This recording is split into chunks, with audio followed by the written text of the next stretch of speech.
नमस्कार। गुण रहस्य ज्योतिष केंद्र में आपका हार्दिक स्वागत है, अभिनंदन है। प्रिय बंधुओं, सर्वप्रथम आप सभी का धन्यवाद जिन्होंने कि मेरे इस YouTube चैनल को सब्सक्राइब किया, शेयर किया, इसमें अपने बहुमूल्य कमेंट छोड़े। आगे मुझे क्या करना चाहिए मैं उस पर काम भी करता हूं। आप लोगों ने जब भी मुझे एडवाइस किया, और विशेषता अब ये जो है मुझे जो है वीडियो नए सिरे से बनाना पड़ेगा। मैं वृषभ लगन और राशि के लिए और मिथुन राशि के लिए मुझसे बहुत बड़ी मिस्टेक हो गई है, वहाँ पे बहुत बड़ी गलती हो गई। मैं बहुत सारे कॉमन पॉइंट वहाँ पे छोड़ गया, इसके लिए आप मुझे क्षमा करेंगे। मैं नए सिरे से इस वीडियो को अपलोड कर रहा हूँ। प्रयास करूँगा पहले पुराने वाला वीडियो है मेरा अपलोड किया हुआ है, उसे मैं हटाने का सबसे पहले प्रयास करूँगा। तो आइए प्रारंभ करेंगे। सबसे पहले एक जेन्युइन प्रेडिक्शन किस तरह की कि शनिदेव अपना राशि परिवर्तन कर रहे हैं 17 जनवरी 2023, और इसका गोचर जो है लगभग 2.25 वर्ष के 19 मार्च 2025 तक रहने वाला है अपनी मूल त्रिकोण राशि कुंभ में। मकर में अभी तक ये संचार कर रहे हैं। अभी 29 अप्रैल 2022 से 12 जुलाई 2022 के मध्य में भी एक ट्रांजिट इनका कुंभ में हुआ था, लेकिन फिर पुनः वक्री होकर के वापस मकर राशि में आ गए थे। उस समय में आपने ट्रेलर देखा, उस समय में क्या क्या घटनाएं आपके साथ हुई और वहां से वो छूटी है।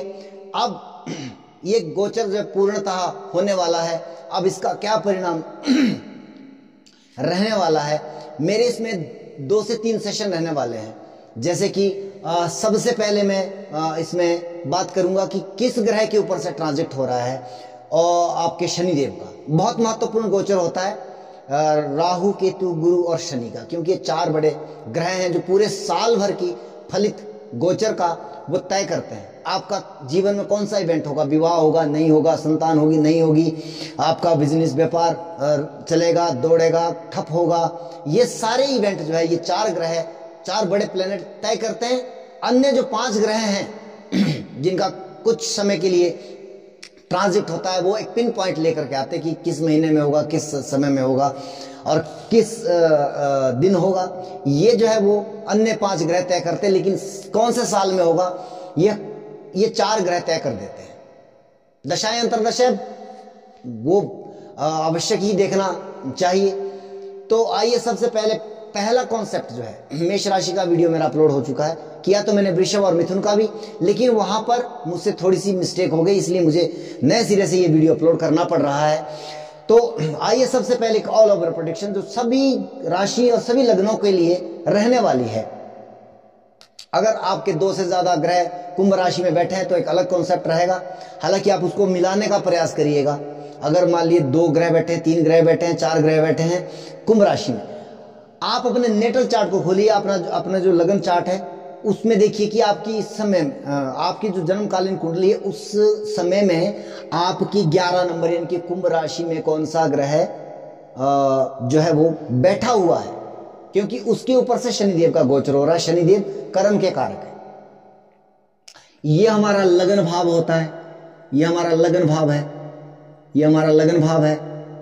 और इस खाने में जो अंक लिखा है यानी कि 1 से लेकर 12 तक, यानी कि मेष वृषभ मिथुन, तो ये क्रम से आप इस बात को समझने का प्रयास करिए। अगर यहाँ पर 1 लिखा है तो आपका मेष लगन है, 2 लिखा है वृषभ, 3 लिखा है मिथुन, 4 लिखा है कर्क, इसी प्रकार से इसका क्रम आप समझने का प्रयास करेंगे। दूसरा कॉन्सेप्ट क्या है, राशि। राशि चंद्रमा से देखी जाती है। आपका चंद्रमा कहीं पे भी बैठा है, अष्टम में, द्वादश में, कहीं पे भी बैठा है, किस नंबर पर बैठा है अगर 1 नंबर पर बैठा है मेष राशि, 2 नंबर पर बैठा है वृषभ, इसी प्रकार से आप उसको क्रम को समझने का प्रयास करिएगा। तो जब मैं लगन की बात करता हूं तो इस भाव को चेक करिएगा, और जब मैं राशि की बात करता हूं तो जहां चंद्रमा आपका बैठा है उस राशि को आप अपने नोट डाउन करके रखिएगा। और अभी जो मैं बात करने जा रहा हूं दोनों प्रकार के कॉन्सेप्ट के लिए, 12 के 12 लगन, 12 के 12 राशियों के लिए करने जा रहा हूं। आपको नेटल चार्ट में देखना है कि आपकी कुंभ राशि किस भाव में पड़ रही है, वहां पर कौन सा ग्रह, कौन सा प्लेनेट आपका बैठा हुआ है, उसके ऊपर से शनिदेव ट्रांजिट कर रहे हैं, तो क्या परिणाम देगा। सबसे पहले सूर्य अगर आपका नेटल चार्ट में कुंभ राशि में बैठा हुआ है तो यहां पर क्या होने वाला है आपके साथ? सबसे पहले पॉजिटिव पॉइंट क्या हो सकता है कि सरकारी तंत्र से जुड़े, सरकारी नौकरी से जुड़े आप लोग हैं तो आपको यहां पर लाभ प्राप्ति की संभावनाएं अधिक मिल रही है। सरकार से जुड़ा कोई कार्य फंसा हुआ था, अब आपको प्राप्त हो रहा है। अगर आप सरकारी कॉन्ट्रैक्टर है, आपको कॉन्ट्रैक्ट मिलने की संभावना है और ये 2-2.25 वर्ष का ट्रांजेक्ट है, आप यहाँ पर अच्छा अर्न कर सकते हो। लेकिन नकारात्मक क्या रहेगा? क्योंकि सूर्य पिता का कारक है, शनि का गोचर उनके ऊपर से हो रहा है, तो पिता के स्वास्थ्य को कहीं ना कहीं समस्या दे सकता है। दूसरे में बात करेंगे चंद्रमा की। अगर चंद्रमा आपका नेटल चार्ट में यहाँ बैठा है, इनकी तब आपकी कुंभ राशि है। चंद्रमा अगर आपका यहाँ पर बैठा है कुंभ राशि में, तो ये समय हालांकि आपके लिए 7.5 वाला पीरियड है। मैंने जैसे कि मैं हमेशा कहता हूं 7.5 मतलब होता है जिम्मेवारी। आपको जिम्मेवारी नहीं, कोई जिम्मेवारी आपके पास आ सकती है। जैसे कि मैं कई बार इस बात को उदाहरण देता हूं कि एक व्यक्ति है, वो प्रिंसिपल नहीं है कॉलेज में, अध्यापक है, साधारण अध्यापक है, लेकिन क्या हुआ कि वहां से प्रिंसिपल की ट्रांसफर हो गई और वहां पर जो है आपको क्योंकि आप सबसे सीनियर हो, आपको प्रिंसिपल की कुर्सी पर बिठा दिया जाता है, जबकि आपको सैलरी लेक्चरर की मिल रही है और काम आपको प्रिंसिपल वाला करना पड़ रहा है। इस तरह की जिम्मेवारियां जो 7.5 और 28 के समय में आपको फेस करनी पड़ती है। जैसे कि अब मान लीजिए घर में आपका कोई मुखिया है, वो या बाहर चला गया या उसका स्वास्थ्य खराब हो गया या भगवान ना करे उसकी वो इस संसार से ही चला गया, आपके ऊपर अचानक जिम्मेवारी आ गई, वो 7.5 है, वो 28 है। इसकी जिम्मेवारी वो आपको मानसिक परेशानी करता है। अब होगा, अभी तक आप जो जिन जिम्मेवारियों से भाग रहे थे वो आपके ऊपर पड़ने वाली है, तो आपके साथ इस तरह की परिस्थितियां रहेगी। अब इसके बाद बात करते हैं मंगल की। अगर नेटल चार्ट में आपका मंगल यहां पर बैठा है कुंभ राशि में, तो खास करके आप ऊर्जावान रहने वाले हो, आपका शरीर काफी ऊर्जावान रहेगा, काफी स्ट्रगल करना पड़ेगा, मेहनत आपको अधिक करनी पड़ेगी। कहीं ना कहीं स्वास्थ्य को लेकर के आपको चिंता जरूर करनी चाहिए। आपको रक्त संबंधी विकार हो सकता है, आपको चोट चपेट लगने की संभावना बनती है, तो आपके लिए यह समय थोड़ा सा इस तरह का मुश्किलें लेकर के आ रहा है। इसके बाद करते हैं बात बुध की। बुध अगर आपका यहां पर है, बुध वाणी का कारक है, बुद्धि का कारक है, ज्ञान का कारक है, टेक्नोलॉजी का कारक है। तो इन सभी चीजों में ये, क्योंकि शनि कर्म का कारक है, और देखिए शनि ऑल ओवर कर्म का कारक है। हर प्रकार का कर्म, अच्छा बुरा, चोरी डकैती, सच्चाई बुराई, विवाह शादी गमी, हर एक कारक शनिदेव, कर्म का कारक शनिदेव। लेकिन जब एक पर्टिकुलर कर्म की बात आ जाती है तो वहां पर अन्य ग्रह के कारकत्व आ जाते हैं। जैसे विवाह का कारक हमें गुरु मानते हैं, तो जब गुरु और शनि का दृष्टिगत संबंध बनता है या कुछ भी, वो मैं इस कॉन्सेप्ट में आपको क्लियर नहीं कर पाता हूं क्योंकि विद्यार्थी जीवन की बातें हैं, आम आदमी इस बात को नहीं समझ सकता है। लेकिन तभी आपका विवाह हो सकता है, संतान तभी आपकी हो सकती है जब वो उस कर्म से टकराएगा। ये एक फेस है। ज्योतिष का मतलब होता है योग, जुड़ना।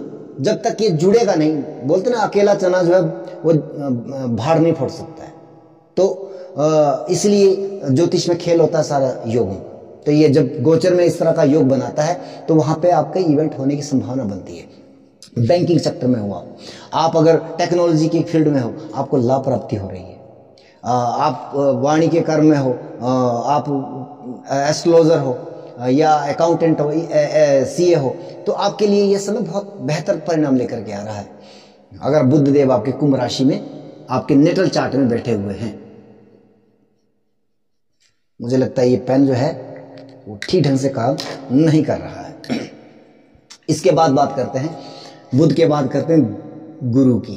अगर गुरु आपके नेटल चार्ट में कुंभ राशि में है, हालांकि शनि के घर में जो गुरु को अच्छा नहीं माना जाता है, लेकिन वो है तो है। शनि देव का गोचर हो रहा है, एक बहुत ही शानदार समय है, क्योंकि गुरु ऑल ओवर कर्म का कारक है, विवाह का कारक है, संतान का कारक है, धन का कारक है, भाग्य का कारक है, हर चीज का कारक है, ज्ञान का कारक है, विज्ञान का कारक है, हर चीज का कारक गुरु है। गुरु अगर आपका नेटल चार्ट में आपके 11 नंबर राशि में बैठा हुआ, मैं किसी भाव की बात नहीं कर रहा हूं, किसी इसकी बात नहीं कर रहा हूं, आप इस बात को समझिएगा। तो आपको, अगर आपका अभी तक विवाह नहीं हो रहा था, काफी समय से प्रयासरत थे, आपकी जन्मकालीन कुंडली में जो है वो इवेंट होने की संभावना है। वो जो है वो बता रही दशाएं अंतर दशाएं आपकी चल रही है उस लेवल की, विवाह होगा। अगर संतान नहीं हो रही थी, कंसीव करना चाह रहे थे, बहुत समय से प्लानिंग कर रहे थे, संतान होगी। अगर इवेंट कुंडली के अंदर है, अगर दशाएं अंतरदशाएं उसके लिए वो ऑथराइज कर रही है, मतलब उसके लिए जो है वो इवेंट को जो है देने की बात कर रही है, आपके संतान होगी। धन आदि लाभ, ये सब चीजें जो है आपके साथ अच्छे तरीके से रहने वाली है। शनि का ट्रांजिट इतना खराब नहीं है जितना लोगों ने इसको बना दिया है। इसको समझना पड़ता है पहले, फिर इसके ऊपर बात की जा सकती है। इसके बाद बात करते हैं शुक्र की। शुक्र जो है भोग विलास, लग्जरी, कार, वाहन, मकान, इन सब चीजों का कारक है शुक्र। शुक्र के ऊपर से शनि का कारक गोचर।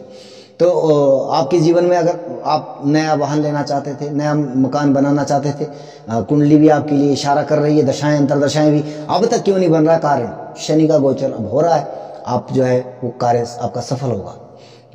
और लग्जरी आपके जीवन में आ सकती है अगर आपकी कुंडली में उस तरह की संभावनाएं हैं। बहुत सारी सुख समृद्धि, आपके धन का कारक शुक्र है, सौभाग्य का कारक शुक्र है, तो ये सब चीजों में वृद्धि आपकी होने वाली है। अब इसके बाद बात करते हैं शनि की। अगर शनि आपका नेटल चार्ट में कुंभ राशि में है, वैसे तो बहुत अच्छी स्थिति है, स्वराशिगत है, परंतु समस्या यह है कि यह 2.25 वर्ष जो कि आपने 29 अप्रैल से 12 जुलाई के मध्य में भी आपने इस फेज को देखा होगा कि आप जिस कार्य को कर रहे हैं वहां पे डिस्टर्बेशन आ गई, कोई ना कोई कंफ्यूजन हो गया, आपका मन कर रहा है कि छोड़ दिया जाए, लेकिन इतना जल्दी मत छोड़िएगा, वरना आपको नया काम मिलने में प्रॉब्लम आ जाएगी। निश्चित तौर पर आप जीवन के 30 सालों के लिए प्लानिंग करोगे यहाँ पर, और आपके लिए लाभकारी परिस्थितियां होगी, लेकिन यह परिस्थितियां और ये निर्णय आपने जब भी कोई नया काम करना है, नया व्यापार करना है, नई नौकरी के लिए अप्लाइमेंट करना है, तो आपको लगभग शनि के इस गोचर को लगभग 1 साल व्यतीत होने देना है, उसके बाद जो है आप प्रयास करिएगा, अन्यथा आपको समस्या आ जाएगी। ये 2-2.5 वर्ष आपको कार्य क्षेत्र में बाधित रहना पड़ेगा। हालांकि आप व्यवस्थित हो जाओगे, लेकिन ये लॉन्ग टर्म की बातें होती है, आप ये 2-2.5 वर्ष सरवाइव कर पाओगे, वो मुश्किल कार्य हो जाता है। इसलिए आप यहाँ पर थोड़ा सा बच करके, अब हालांकि आपको कार्य क्षेत्र में बहुत समस्या आने वाली है निश्चित तौर पर, इसमें कोई संदेह नहीं है, तो इस तरह से, लेकिन लॉन्ग टर्म के लिए आप अगर निर्णय लेंगे, सही फैसला आपने किया जो कि आप करोगे, तो आपको वो अगले 30 वर्षों के लिए वो प्लानिंग करने की आवश्यकता नहीं पड़ेगी, अगर आप सोच समझ के कोई कार्य करते हो। राहु के ऊपर से ट्रांजिट, राहु अगर आपके नेटल चार्ट में कुंभ राशि में है, समस्या आ गई, ये मार्ग परिस्थितियां निर्मित हो रही है, मार्ग परिस्थितियां निर्मित हो रही है। केतु, राहु और केतु के ऊपर से जब शनि का ट्रांजिट या शनि के ऊपर से राहु केतु का ट्रांजिट, ये बहुत ही नकारात्मक एक समस्या है। कोई ज्योतिषी आपके कह रहे होंगे कि आपके, मान लीजिए जैसे मेष राशि 11th हाउस में शनि चले गए, अब आपके लिए जीवन में बरसात होने वाली है धन की।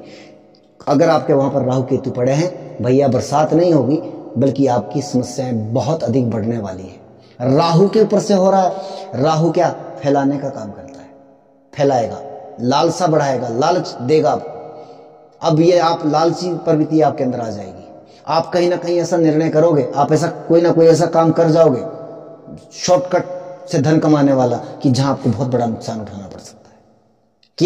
केतु आपको मुक्ति का कारक है, चीजों को सिकुड़ने का काम करता है। आप जो काम कर रहे हो उसमें आपका मन नहीं लगने वाला है, आप उसको छोड़ने का प्रयास करोगे, नया काम में भी आपका मन नहीं लगेगा, ये भी वही परिस्थिति आ जाएगी, आप ये करेंगे वो करेंगे, पूरा समय जो है आपके लिए कंफ्यूजन वाला रहने वाला है। दशाएं अंतरदशाएं नकारात्मक है, ज्यादा खराब, लेकिन अगर दशाएं अंतरदशाएं अनुकूल है, फिर भी समस्या है। तो ये तो रहा ऑल ओवर प्रेडिक्शन। अब मैं 2 सेशन पकड़ूंगा, राशि के और गोचर के, लगन के, तो आप उसके लिए बात करेंगे वृषभ राशि के जातकों की। हालांकि वृषभ राशि और वृषभ लगन के लिए सिमिलर रहने वाला है। इसके पीछे का कारण क्या है, क्योंकि ये लगन से दशम में जा रहा है शनि, तो राशि से और लगन से, दोनों से शनि अगर दशम में जा रहा है तो एक सिमिलर स्थिति होती है। जहां पर मुझे राशि अलग करनी है, और जहां लगन अलग करना है वहां पर आपको मैं कह दूंगा। सबसे पहले मैं वृषभ राशि के जातकों के लिए क्षमा प्रार्थी हूं, क्योंकि मेरा वीडियो अपलोड हो गया और उसमें मैं बहुत सारी चीजें, बहुत सारा कॉन्सेप्ट जो है वो मिस कर गया, इसलिए मैं दोबारा से वीडियो बना रहा हूं। प्रयास करूंगा पहले वाला हटाने का, आप इसको देखने का प्रयास करेंगे। तो प्रारंभ करते हैं। आपके दशम भाव में शनिदेव का ट्रांजिट हो रहा है, बेहतर स्थिति ऑल ओवर, कोई डाउट नहीं है। उपचय भाव से, उपचय भाव के स्वामी का आपका तो वैसे योग कारक ग्रह भी है, आपके भाग्येश भी है, आपके दशमेश भी है, तो बहुत शानदार ग्रह आपके लिए है। दशम भाव से गोचर हो रहा है, लेकिन यहाँ पर एक सिमिलर जो चीज है, ऑल ओवर कार्य क्षेत्र में आपको लाभ प्राप्ति की संभावना है, लेकिन अब जो मैं कहने जा रहा हूं उसके ऊपर आपका ध्यान होना चाहिए। आप अपने नेटल चार्ट को अवश्य चेक करिएगा। आपकी कर्क राशि तीसरे भाव में पड़ रही है, यहां पर कौन सा ग्रह पड़ रहा है उसके ऊपर डिपेंड करेगा शनि का गोचर। यहां से आपको, क्योंकि कर्क से कुंभ जो है अष्टम में, तो आठवें में जिस भाव से गोचर हो रहा है, तो किस भाव से हो रहा है तो उसके ऊपर डिपेंड करता है। सबसे पहले मैं बात करूंगा लग्नेश और षष्ठ में शुक्र की। अगर शुक्र आपका नेटल चार्ट में आपकी लगनकालीन कुंडली में जो है वो आपके तीसरे भाव में बैठा है, तो क्या समस्या होने वाली है? आपके स्वास्थ्य को लेकर के समस्या होने वाली है, आपके मान सम्मान को लेकर के समस्या होने वाली है, आपकी प्रतिष्ठा के ऊपर कोई ना कोई समस्या हो सकती है। छठे भाव रोग, ऋण, शत्रु, ये आपके ऊपर भारी होने वाले हैं। ऋण, कर्जा आप बहुत ध्यान से, वैसे तो ना ले तो ज्यादा बेटर रहेगा, अगर लेना ही पड़ रहा है तो उसके ऊपर आपकी पैनी नजर होनी चाहिए। वैसे संभावना ये है, काफी ज्यादा नकारात्मक है, मत लीजिएगा, ज्यादा बेहतर रहेगा। रोग है कोई आपके शरीर में पहले से भी है तो आपको बहुत सजग होना है, डॉक्टर के पास समय समय पर जांच करवानी है। और दूसरी बात है कि शत्रु जो है आप उसमें भी, उनके ऊपर भी आप निगाह रखें, ध्यान रखें, फोकस करें। तो अगर आपका शुक्र जो है वो कर्क में है, वृषभ लगन के जातकों की बात कर रहा हूं। अच्छा, इसके बाद बात करते हैं द्वितीयेश बुध और आपके पंचमेश बुध की। बुधदेव अगर आपके कर्क में है तो बुध से अष्टम, यानी कि आपके पंचमेश से और आपके द्वितीयेश से जो है वो अष्टम में जा रहे हैं। अब यहाँ पर समस्या क्या है? आपके द्वितीयेश, कुटुंब, परिवार, धन, वैभव, वाणी, इन सब चीजों की हानि है, प्रॉब्लम है यहाँ पर। पंचम भाव से संतान, बुद्धि, विवेक, इन सब चीजों की प्रॉब्लम आपको ये शनि का ट्रांजिट दे रहा है, तो आपको यहां पर थोड़ा सा सावधानी बरतनी है। इसके बाद जो है, देखिए मेरा वीडियो पहले बनाने का मकसद क्या है कि आपको सजग करना है। रेमेडी अपनी जगह पर होती है, और आपको पता है मैं यूट्यूब चैनल पर रेमेडी कभी नहीं देता। इसका मतलब ये नहीं है कि मैं इसके लिए आप मेरे पास विश्लेषण करने आओ ही आओ। मैं कभी ये कहता नहीं हूं कि आप विश्लेषण करवाइए मुझसे या कुछ भी करवाइए, जरूरत पड़े, गर्ज पड़े आपकी, आप आइए मुझे। मैं कभी इस तरह के अपने, शायद एक दो वीडियो में जब किसी ने कहलवाया तब मैं कह देता हूं कि आप विश्लेषण के लिए संपर्क करें, तो वो मेरा मकसद नहीं है। मैं बहुत इसका व्यापारीकरण मैं ज्योतिष का नहीं करता हूं। हालांकि सब चीजें मैं YouTube पर एक्टिवेशन रखता हूं, हर चीजों पर मैं पढ़ाता हूं, वहां से मैं फीस लेता हूं अपने विद्यार्थियों से, लेकिन मैं इस तरह से कभी भी वो नहीं करता हूं। अगर आपको दिख रहा है मेरा काम कुछ हद तक अच्छा लग रहा है, आइए, संपर्क सूत्र इसमें पड़ा है, आप कर लीजिए। लेकिन मैं मंत्र आदि की जो है वो ऑनलाइन है, ऑन ईयर जो है कभी नहीं देता हूं। आपने देखा होगा भरे पड़े यूट्यूब चैनल, बड़े बड़े तांत्रिक वहां पर भरे पड़े हैं, तरह तरह के यंत्र बेचे जा रहे हैं और तरह तरह के मंत्र दिए जा रहे हैं और ऑन ईयर मंत्र दिए जा रहे हैं। बताइए अब क्या प्रभाव हो सकता है उन चीजों का? और फिर लोग कहते हैं कि हमें तो कोई असर नहीं। कहां से असर करेगा भैया? हमारे शास्त्रों में उन मंत्रों का इस्तेमाल करने की विधि भी बताई गई है कि किस तरह से करे, कौन करे, क्या उसके लायक वो है जिसको आप मंत्र दे रहे हो, या आप उस मंत्र को जब ऑन ईयर कर रहे हो तो ऐसा थोड़ी भी है कि विशेष लोग सुनेंगे उसको। उसे कई बार नकारात्मक लोग भी सुन सकते हैं, उसका दुरुपयोग भी तो कर सकते हैं। तो इसका मकसद ये होता है, आप इस चीज को अन्यथा ना लें। इसके बाद मैं बात करूंगा सूर्यदेव की। सूर्यदेव आपके चतुर्थेश हैं, क्षमा कीजिएगा चंद्रदेव आपके तृतीयेश हैं। तो यहाँ पर छोटे भाई बहनों को समस्या है। अगर आपके चंद्रमा स्वराशिगत हैं, छोटे भाई बहनों को समस्या, तकलीफ हो सकती है। आपके मेहनत से लाभ, जो मेहनत करते हैं उसमें प्रॉब्लम है, तो दिक्कत है वहां पर। इस तरह की समस्या आपको रहने वाली है। मानसिक पीड़ा तो है ही, वो आपको मैंने बताया, जिम्मेवारियां आपके ऊपर आने वाली है। तो ये रिस्पॉन्सिबिलिटी, क्योंकि अगर आपका चंद्रमा कर्क में है तो आपकी राशि कर्क है, उससे अष्टम में अढ़ाई आपकी चल रही है। बात करेंगे सूर्यदेव की। सूर्यदेव आपके चतुर्थेश है, वाहन, मकान, भूमि, जमीन, जायदाद, इन सब के मालिक है सूर्यदेव आपकी कुंडली में। तो इन सब चीज़ों में आपको समस्याएं दिखाई दे रही है। वाहन आप सोच समझ के चलाइए, वैसे तीसरा भाव वैसे भी ड्राइविंग का होता है, तो वाहन बहुत सोच समझ के चलाइएगा, अन्यथा कहीं ना कहीं आपके वाहन को नुकसान, आपको नुकसान हो सकता है। तो इस तरह की परिस्थितियां आपके साथ हो सकती है। जमीन जायदाद में कोई विवादित समस्या हो सकती है, तो उन सब चीज़ों के लिए आपको देखना चाहिए। अब इसके बाद मैं बात करूंगा मंगल की। मंगल आपके द्वादशेश भी है और सप्तमेश भी है। वैवाहिक जीवन में समस्या, क्योंकि आपके सप्तमेश है, विस्तर सुख 12वां भाव, तो कहीं ना कहीं वैवाहिक जीवन में ये आप शायद इन चीज़ों को आप समझदार लोग इस चीज़ को समझ गए मैं क्या कहना चाहता हूँ। द्वादश भाव हमारा विस्तर का होता है, शयन कक्ष होता है, शैया सुख का होता है, सप्तम भाव हमारा विवाह का होता है। तो कहीं ना कहीं इन चीज़ों, अब इसका मतलब ये भी नहीं है कि आपका जीवन साथी के साथ संबंध विच्छेद हो जाएगा, या हो सकता है आपको कोई कार्य क्षेत्र के लिए इतना दूर जाना पड़े कि आप जो अपने लाइफ पार्टनर के साथ वो टाइम स्पेंड ना कर सके।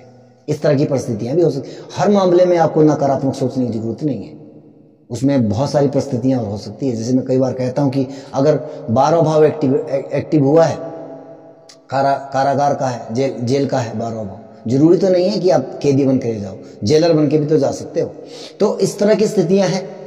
अब यहां पर अगर मैं बात करूंगा इसके बाद गुरुदेव की। गुरुदेव आपके अष्टमेश भी है और लाभेश भी है, अष्टम भाव। इससे अष्टमेश से अष्टम में शनिदेव का गोचर, ये भी एक पीड़ादायक स्थिति है, क्योंकि अष्टम भाव हमारा गूढ़ रहस्य का होता है, गुप्त चिंताओं का होता है। तो ये चिंताएं आपकी बढ़ रही है। लाभेश से अष्टम में शनिदेव का ट्रांजिट कहीं ना कहीं आपके लाभ में रुकावट, हानि की स्थितियों में आपको लेकर के आ सकता है।